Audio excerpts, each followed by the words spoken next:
Salve, salve! Hoje a gente vai apresentar um trabalho interdisciplinar sobre sangue, artéria e veia do corpo humano.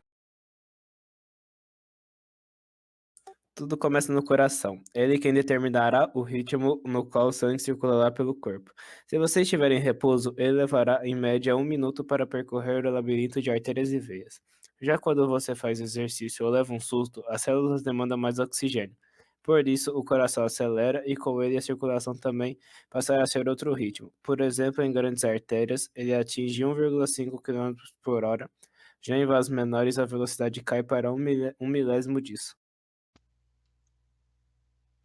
Normalmente, a pressão sanguínea de uma pessoa é expressa em uma fração, como 120 por 80.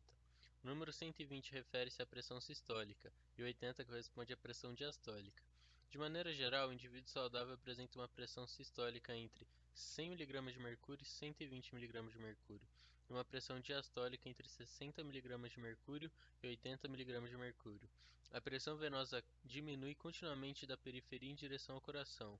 Assim sendo, a altura de uma pessoa é decisiva para a pressão venosa em repouso quando está de pé. Ou seja, a nossa pressão nas extremidades do corpo é menor do que em relação ao centro, ou seja, das pontas para o coração. E o 120 por 8 também pode ser lido mais comumente como 12 por 8. O volume de sangue existente no corpo humano corresponde de 7 a 8% do peso corporal de uma pessoa. Por exemplo, se você pesa 75 quilos, ela terá entre 7 e 5 litros de sangue.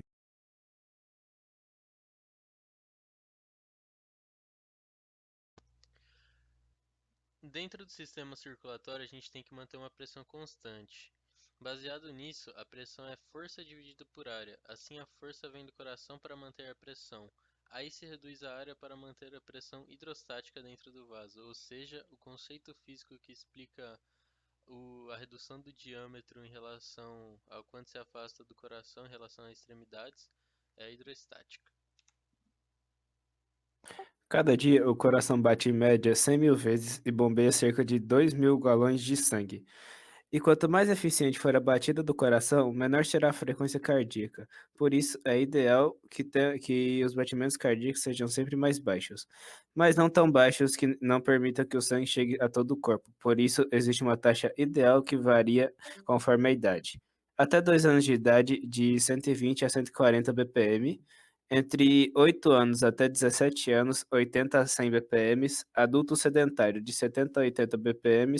Adulto que faz atividade física, idosos 50 a 60 bpm. E hoje eu vou falar um pouco sobre circulação sanguínea. A circulação sanguínea corresponde a todo o percurso do sistema circulatório que o sangue realiza no corpo humano, de modo que no percurso completo o sangue passa 2 vezes pelo coração. Esses circuitos são chamados de pequena circulação e grande circulação. Bom, na pequena circulação, ou circulação pulmonar, consiste no caminho que o sangue percorre do coração aos pulmões e dos pulmões ao coração.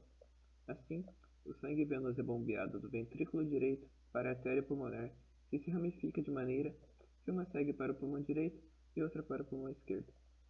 Já nos pulmões, o sangue presente nos capilares dos alvéolos libera o gás carbônico e absorve o gás oxigênio. Por fim, o sangue arterial oxigenado é levado dos pulmões ao coração através das veias pulmonares que se conectam no átrio esquerdo. Agora, grande circulação.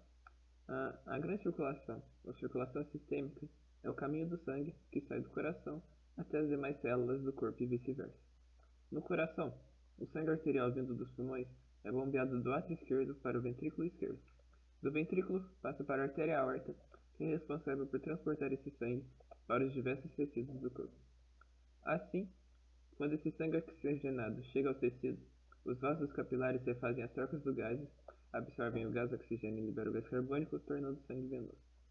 Por fim, o sangue venoso faz o caminho de volta ao coração e chega ao átrio direito pelas veias cavas superiores e inferiores, completando o sistema circulatório. Bom, algumas substâncias transportadas pelo sangue são eles os nutrientes, as plaquetas, o plasma, o oxigênio transportado pelas hemácias, os leucócitos, os hormônios, a glicose e etc. Bom, o que é hipertensão?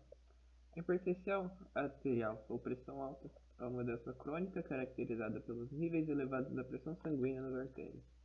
Ela acontece quando os valores das pressões máxima e mínima são iguais ou ultrapassam os famosos 14/9. A pressão alta faz com que o coração tenha que exercer um esforço maior do que o normal para fazer com que o sangue seja distribuído corretamente no corpo.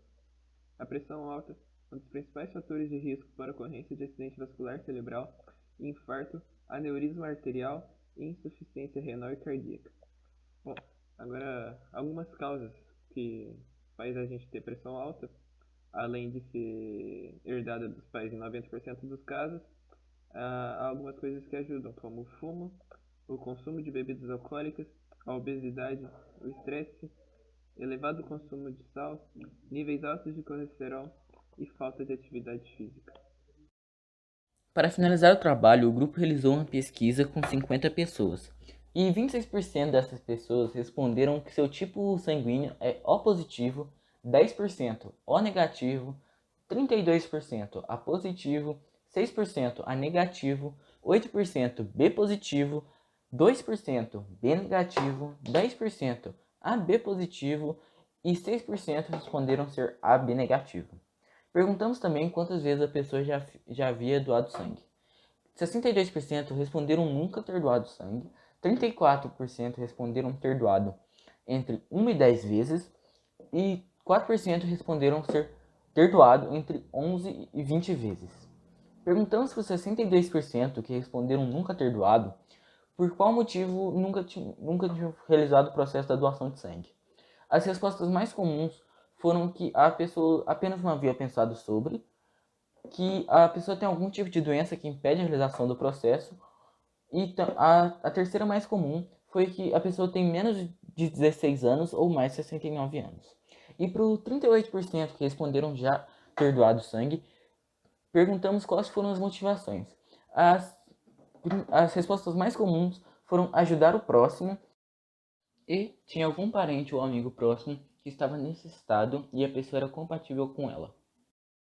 As conclusões que o grupo chegou foram as seguintes: que a doação de sangue ainda não é tão comum como a gente acredita, e que a maioria das pessoas não doam por falta de incentivo, e que se tivessem um incentivo maior sobre doar sangue, acreditamos que haveria muito mais pessoas doando.